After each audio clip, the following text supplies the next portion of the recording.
এখানে অনেকগুলো আইনি জটিলতা আছে, সেগুলো আমরা আইন মন্ত্রণালয়ের থেকে জানতে চেয়েছি যে কী ধরনের আইনি জটিলতা আছে কিংবা আছে কিনা, এবং এর বাইরেও মেয়াদ সংক্রান্ত জটিলতা আছে। এর বাইরে আবার আমরা একটা লিগ্যাল নোটিশ পেয়েছি এবং আমাদেরকে বিবাদী করে রিটও করা হয়েছে যাতে শপথ গ্রহণ করতে না দেওয়া হয়। আমরা যতদূর জানি সেটা বিচারাধীন আছে।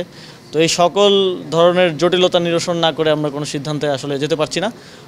তো রিটের বিষয়টা এবং আইন মন্ত্রণালয়ের মতামত পাওয়া গেলে কোনো ধরনের আইনি জটিলতা না থাকলে শপথ দিতে কোনো অসুবিধা নেই। যারা সেখানে আন্দোলন করছেন আমরা দেখেছি বেশিরভাগই একটি নির্দিষ্ট রাজনৈতিক দলের নেতাকর্মী।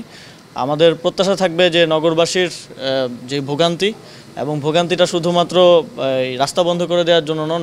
আপনারা জানেন যে অনেক রেগুলার কাজ আছে সিটি কর্পোরেশনের, সেগুলো এক ধরনের স্থবিরতা হয়ে আছে।